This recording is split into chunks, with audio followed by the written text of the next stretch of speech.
Hey guys, wanted to do a September update. Just the little things that are kind of holding me up. Been working on it in my spare time, but had the engine in and out 6 or 7 times now. We tried to do the hot side on it, and then it sprung. Had to take it off, put it on this mock-up engine over here, and weld it in place because I couldn't weld it in the car. I did use part stainless, part mild steel. I wish I would have just went with mild. Stainless has been quite a pain. I ordered a regulator setup and then it didn't show up, and then my order got canceled. So I ended up canceling after they back ordered it or whatever. So that was kind of a bummer. I wanted to make a really nice setup, so I ended up just MIG welding stainless, and it looks really crappy, but it is what it is. If it cracks, I'll remake it out of mild. Obviously it's not a super nice setup. It's just these are just truck headers, and then this here is a reducing flange setup from Monkey Fab, which a lot of these fabrication parts are from Monkey Fab. So this is the hot side here. This is a 3 to 2.5. This is a 2.5 inch V-band, and then that's a 3.5 inch V-band there. This is stainless, but it is welded with a MIG, so it kind of pinched in a little bit, and then I had to cut another notch here. So it's all going to be wrapped anyway, so it's not that big of a deal.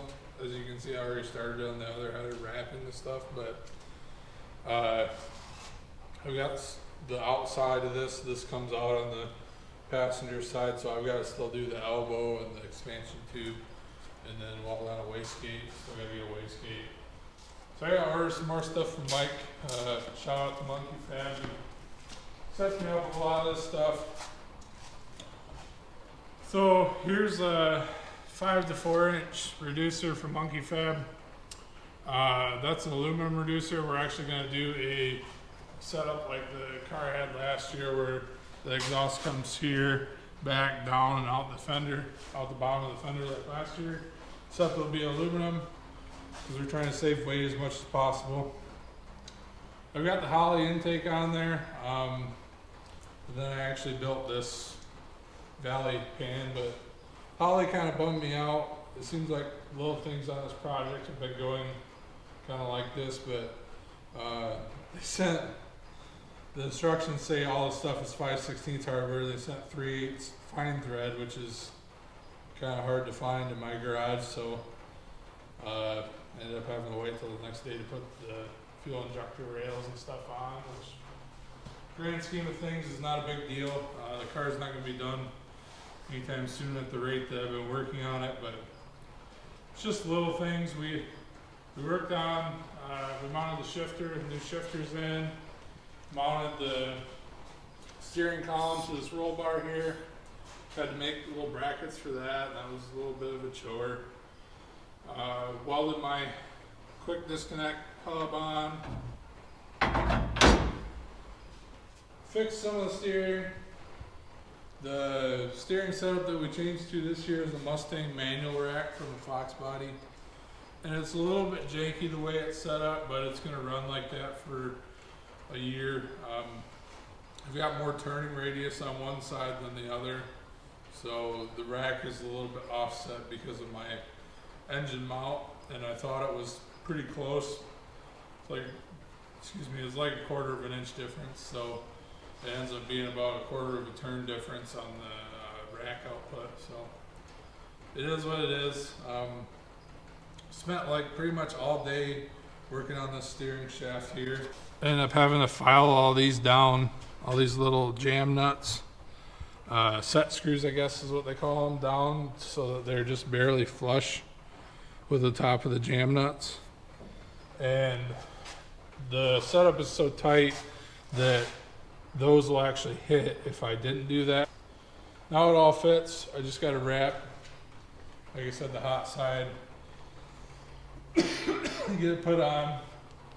I also have to do a little bit of messing around with the fuel rail. I know a lot of people have an issue with this, running a stock truck alternator accessory bracket.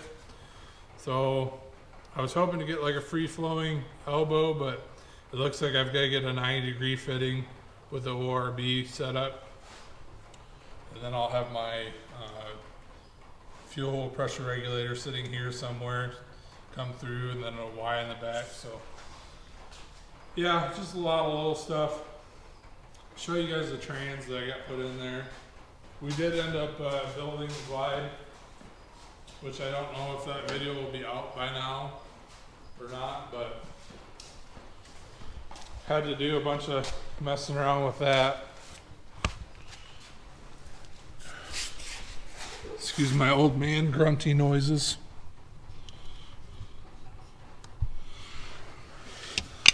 So there you can see my dump valve setup laying on the ground because I don't have enough room to run it in the pan or on the mount that they come with. You can see the mount right there up on the tail shaft. It actually hits the floor, so I gotta change that around. Probably run a pan mount one. I'll probably end up just actually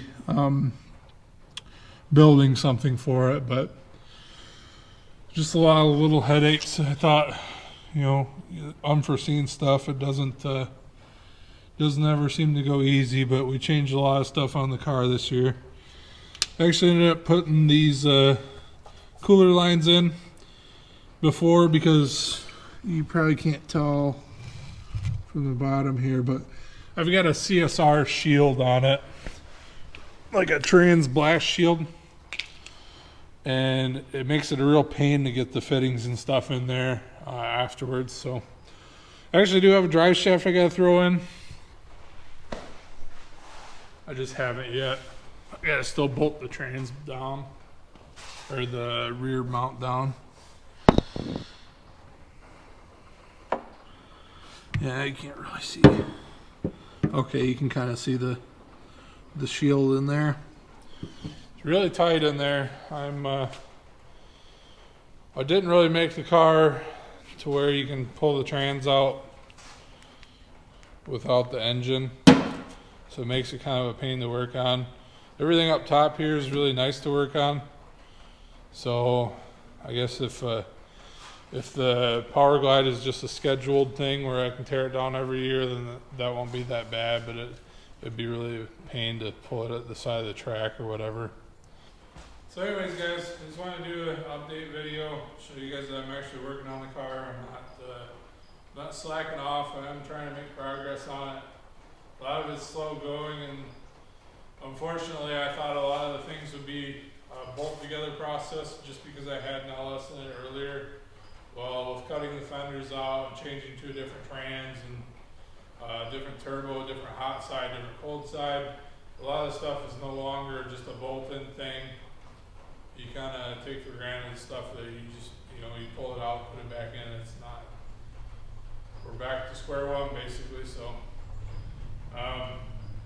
outlook on the car is we're trying to shoot for end of September to have it running. I'd like to get the car dynoed this year, but I doubt that we're going to take it to the track this year, just because I don't think I'll have it tech ready this year. I do really want to get it to the track, but I don't have any plans to travel south to race the car if it's mid to end of October and the car's ready. So I do have another project in the works. I'm not really going to release any of that. Hopefully I didn't get any glimpses of it. Some of you guys that follow me on my other social media will know what the car is and know the project, but I'm not leaking it on YouTube until I get done with this car. So I've been slowly collecting parts and stuff for that so that I can just smash it together and it will be a bolt together thing other than the engine mounts, which I'm highly looking forward to because, like I was just complaining about on this car, it's like everything: make, fabricate, weld, cut, grind. I'm ready for a project that's just like bolt together. So thank you guys for watching. Thank you guys for liking, commenting, subscribing, and I'll see you guys in the next video.